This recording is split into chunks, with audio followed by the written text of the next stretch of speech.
শিলিগুড়ি ছবি দেখাবো, সেখানে বিক্ষোভের মুখে বিধায়ক শিখা চট্টোপাধ্যায়। হাকিম পাড়ায় বুথ জ্যামের অভিযোগ খতিয়ে দেখতে গিয়ে বিক্ষোভের মুখে শিখা। বুথের সামনেই বসে পড়েন ডাবগ্রাম ফুলবাড়ির বিধায়ক। তৃণমূল কর্মীদের বিক্ষোভের মুখে শিখা চট্টোপাধ্যায়।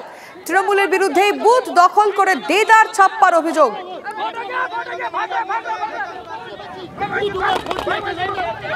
আমরা দেখাচ্ছি সেই মুহূর্তের ছবি। এই মুহূর্তে লাইভ আমরা স্পটে নজর রাখবো। আমাদের প্রতিনিধি সুমন মহাপাত্র রয়েছে। সুমন, ঠিক কি ঘটেছিল?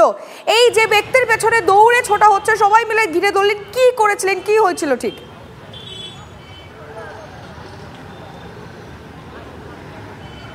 দেখো, ইখতিয়ারশাল হাই স্কুল হাকিমপাড়া এলাকা, তোমাকে ছবিটা দেখাতে বলবো যে এখনও কিন্তু এখানে সিএপিএফ এর প্রচুর জওয়ান এবং পুলিশ আধিকারিকরা মজুদ রয়েছেন। তার কারণ কিছুক্ষণ আগে এই মাঠ কিন্তু ভিড়ের ঠিক করছিল এবং তাদের বিরুদ্ধে অভিযোগ ছিল যে মাঠ দখল করে, বুথ দখল করে কিন্তু বুথ জ্যামিং করা হচ্ছে, হাইজ্যাক করা হচ্ছে বুথ। তো সেই অভিযোগ পেয়ে কিন্তু তৎক্ষণাৎ এখানে ছুটে আসেন ডাবগ্রাম ফুলবাড়ির বিধায়িকা শিখা চট্টোপাধ্যায়। তিনি আসার পর তাকে কিন্তু গেটে আটকে দেওয়া হয়।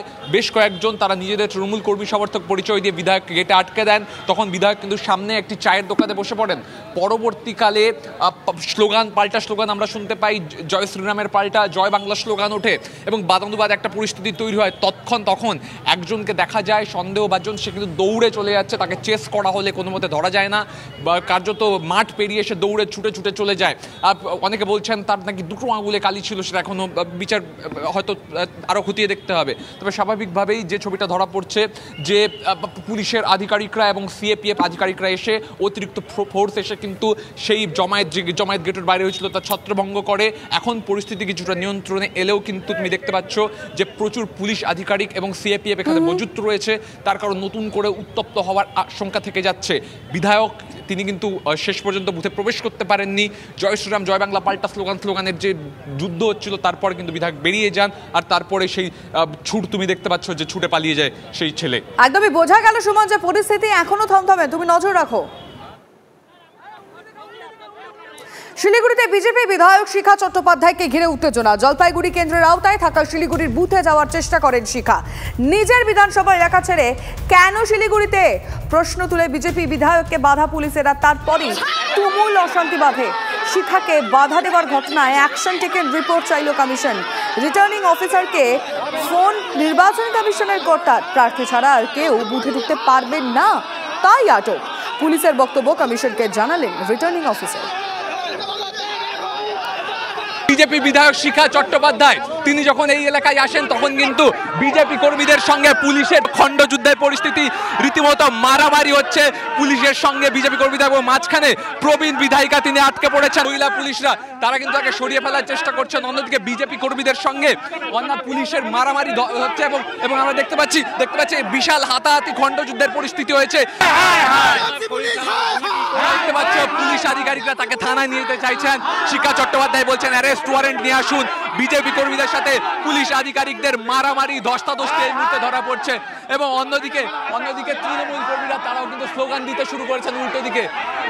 একদিকে বিজেপি কি বলছেন, মহিলাদের গায়ে হাত দিচ্ছে, আপনাকে কেন থানায় নিয়ে আমি এখানে বসে আছি, আমার কর্মীদের সঙ্গে আমি বসে আছি। অ্যারেস্ট করার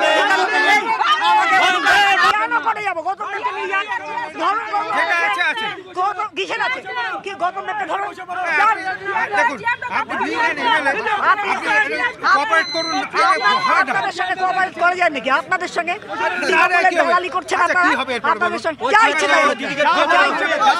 বিজেপি বিধায়কের সঙ্গে কিন্তু রীতিমতো বচসা এবং কোনো মতে কিন্তু নিজের গাড়িতে উঠে পড়লেন শিখা চট্টোপাধ্যায়। টান নাটক হচ্ছে। আমার বিধানসভায় আমি ঘুরবই, কিছু করতে পারবে না। আমার বিধানসভায় আমার ঘোরার অধিকার রয়েছে। গৌতম দেবকে অ্যারেস্ট করে এসে আমাকে অ্যারেস্ট করতে হবে। ছবিটার পরে দেখাতে বলবো চাঁদকে। পুলিশ গাড়ির সামনে দাঁড়িয়ে রয়েছে। গাড়ি পুলিশকে অতিক্রম করে পুলিশকে কার্যত ধাক্কা দিয়ে বেরিয়ে যাচ্ছে। শিখা চট্টোপাধ্যায়ের গাড়ি সেই বাধাকে অতিক্রম করে বেরিয়ে যাচ্ছে শিলিগুড়ি। এবং তারা বিজেপি কর্মী এবং গাড়ি বেরিয়ে গেল। শিখা চট্টোপাধ্যায়কে কিন্তু আটকানো গেল না। গাড়ি কিন্তু বেরিয়ে গেল। মহিলা বরাবর করেন, এখনও এবারও তাই করছে। আমি কিন্তু গাড়ি নিয়ে লোক নিয়ে আমি যেতে পারি, কিন্তু আমি জানি সেটা আইনের বৈধতা থাকবে না, সেই জন্য ভেতরে আছি। কিন্তু এই ধরনের জিনিস করা একেবারে অনৈতিক, অন্যায়। আমাদের এখানে এইসব হয় না। এই মহিলা এটা করতে পারছে, নিশ্চিতভাবে বিজেপি এখানে বহু ভোটে হারবে ডাকগ্রাম ফুলবাড়ি। তার জন্য এটা করার চেষ্টা করছে। আমরা ওদের ফাঁদে পা দিচ্ছি না, কিন্তু ইলেকশন অথরিটি, পুলিশ সবাইকে বলেছি, she should be rested at a relevant point of area. শহরের রাস্তায় ফের বেপরোয়া গতির তাণ্ডব। বেঙ্গল কেমিক্যালের গেটের সামনে ভয়ানক দুর্ঘটনা, সেই ছবি দেখাবো আপনাদেরকে। এখন কি অবস্থা আমাদের প্রতিনিধি রঞ্জিত জানাবেন এই বিষয়ে। রঞ্জিত, দেখো, বেপরোয়া গাড়ির গতির জেরেই দুর্ঘটনা। দেখো, একাধিক পদক্ষেপ কিন্তু পুলিশ প্রশাসনের পক্ষ থেকে নেওয়া হলে, অর্থাৎ সেভ ড্রাইভ সেভ লাইফ প্রকল্প যেরকম নেওয়া হচ্ছে, কোনো অংশেই বোঝা যাচ্ছে না যে বেপরোয়া গাড়ির গতি কোনো অংশে রোধ করা যাচ্ছে, এবং সেই কারণেই এই পথ দুর্ঘটনা বেঙ্গল কেমিক্যালের গেটের সামনে। এবং একটি প্রাইভেট গাড়ি দ্রুত গতিতে এসে রাস্তার পাশে গার্ডরেল ভেঙে রাস্তার পাশে দাঁড়িয়ে থাকা 2 শিশু সহ 3 জনকে ধাক্কা মারে। এর 3 জনই আশঙ্কাজনক অবস্থায় হাসপাতালে ভর্তি। পুলিশ সূত্র মারফত যেটি খবর জানা যাচ্ছে যে এই 3 জনের নাম হচ্ছে রিয়া ঘোষ, অঙ্কিত সাউ এবং তপন মাইতি। এদেরকে আশঙ্কাজনক অবস্থায় এই মুহূর্তে হাসপাতালে চিকিৎসাধীন। এরপরেই কিন্তু উত্তপ্ত হয়ে ওঠে এই বেঙ্গল কেমিক্যালের রাস্তা, এবং গাড়িটি পুরোপুরি উল্টে গেলে গাড়িটিকে প্রথমে এই ক্ষোভের আজ, অর্থাৎ স্থানীয় বাসিন্দাদের ক্ষোভের আজ পড়ে গাড়ির ওপরে। তারা কিন্তু গাড়িটিকে যত্রতত্রভাবে ভাঙচুর করতে শুরু করে, এবং ঘটনাস্থলে আসে ফুলবাগান এবং মানিকতলা থানার পুলিশ। এই মুহূর্তে কিন্তু রাস্তা অবরুদ্ধ করে রেখেছে। তাদের দাবি যে কিভাবে এই দিনে দুপুরে এইভাবে বেপরোয়া গতিতে গাড়ি যাচ্ছিল, এবং গাড়ির ড্রাইভার, স্থানীয়দের যেটা অভিযোগ যে গাড়ির ড্রাইভার মদ্যপ অবস্থায় ছিল, সেই কারণেই কিন্তু এই দুর্ঘটনা। এবং সমস্ত ঘটনা খতিয়ে দেখতে এই মুহূর্তে কিন্তু রাস্তা অবরুদ্ধ হয়ে রয়েছে বেঙ্গল কেমিক্যালের রাস্তায়। রঞ্জিত, ধন্যবাদ।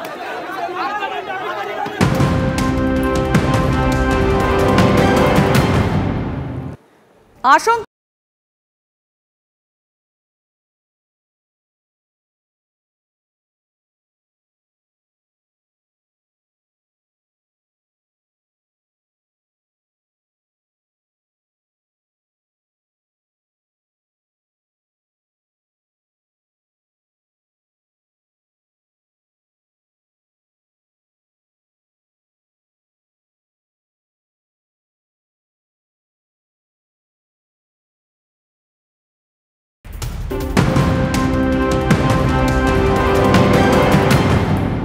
আর এবার আপনাদেরকে জানিয়ে রাখবো সকাল থেকে এখনো পর্যন্ত ভোট পার্সেন্টেজ কতটা ভোট পড়েছে।